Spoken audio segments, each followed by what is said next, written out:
that most men live lives of quiet desperation. It's one of my favorite quotes ever because it's true. You're just in this world where you just can't wait to just run away.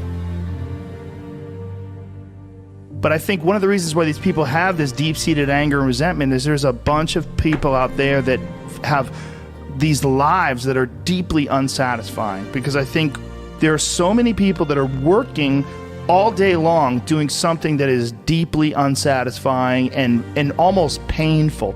Yeah, soul killing. Soul killing. Yeah. They're stuck in traffic all day, and then they're stuck in a cubicle after that. They relish the time to take a shit in the bathroom and look at their phone. I mean, they literally do that. That's a highlight of someone's day.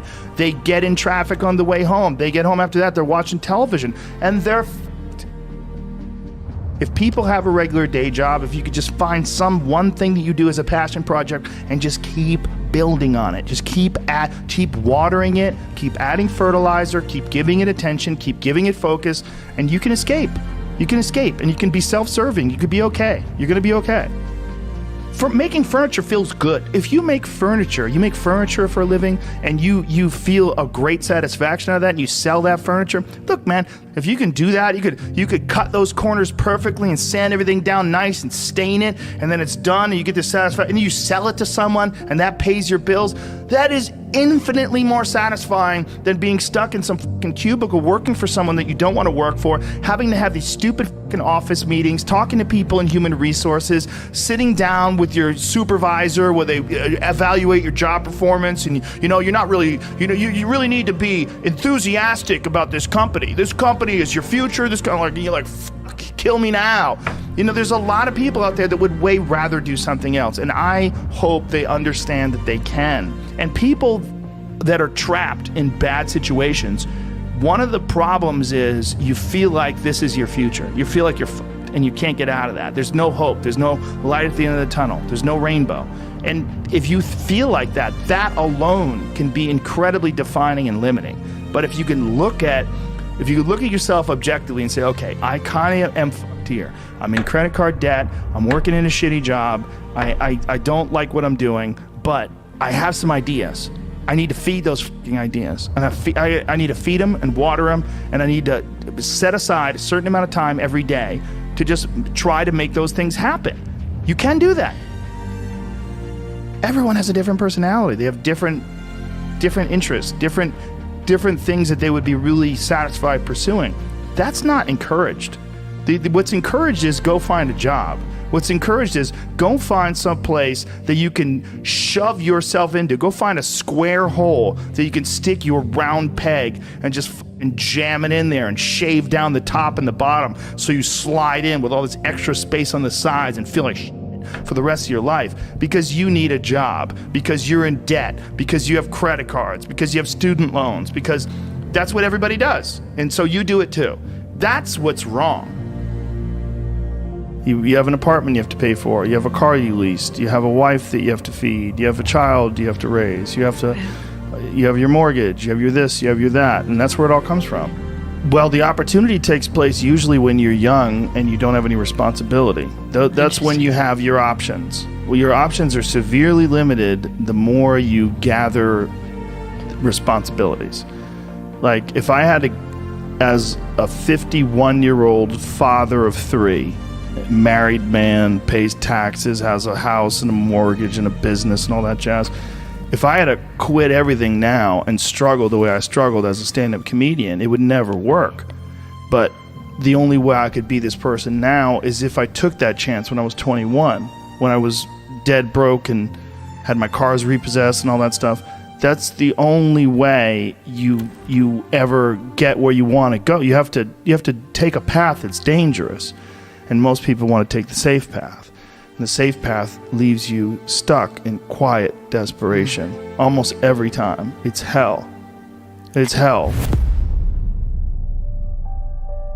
But can people just make that change? I mean, yes, look, you can, I believe they but can. you have to plan it out. The way you can change is you have to put aside enough money to give yourself a window. And then you have to have a plan. And you have to spend all your waking hours outside of whatever shit job you do planning your escape. And you have to come to the realization very clearly that you f***ed up and you got yourself stuck. So whatever you're doing, you have to do it like your life depends on it. And whether it is you're trying to be an author and if you're gonna try to be an author and you're working 8 hours a day plus commuting plus family responsibilities or whatever else you have, whatever time that you have to attack like you're trying to save the world. You're trying to save your life. You don't want to drown. That 1.5 hours a day that you have to write, God damn, you better be caffeinated and motivated. You got to go. You got to get after it. And you got to have discipline. Most people don't have those things. Most people don't understand what it's like to really go for something and to know that the consequences of not doing that are horrific. I think here's an important thing too. Failure is important. It is important. I think failure teaches you things that you don't learn from success. I think failure gives you an opportunity for self-examination and also gives you a feeling that is very uncomfortable. And that very uncomfortable feeling helps you grow. That when you feel like you screw something up, like when I've had bad podcasts, my podcast has always gotten better afterwards. When I've had bad stand-up sets, I've always gotten better after that because those bad sets motivate you. They give you a perspective like, hey, here's some clear examples of where you f***ed up. Yeah, what not to do. Yeah, don't look at these failures as like proof that you suck. Look at them as opportunities for growth. Look at them as opportunities to be motivated to do better. You have to make mistakes. You've been there, you feel it, you understand what it is, and then you have that time to adjust. That's why losing in life is so important. Whether it's getting dumped, getting fired, losing a game, loss. Those feelings where things didn't work out your way, that's important because it lets you know this is the bad feeling that comes when it goes wrong, and you improve, and then it makes the good feelings of victory all the better. And I mean that, in a relative sense, like even getting good at something. Forget about victory, like making a terrible book that gets rejected by every publisher and then writing a really good one and people accept it and you're like, fuck, I got better. Yes. Like that feeling. Interesting, yeah. Those feelings of failure are really critical for your motivation. You see an old person walking down the street, you go, oh, that person's always been an old person. No, that was a baby. That was a baby that became a 90-year-old man. There's a progression that you're not witness to. You don't see it. And that takes place in everything. It takes place in authors. It takes place in comedians and musicians.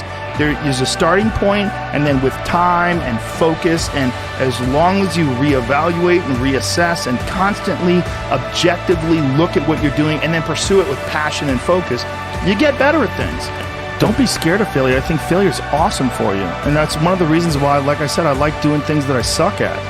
I just feel like people need inspiration and they need guidelines. And if as long as you could just start moving, just get action, like just movement.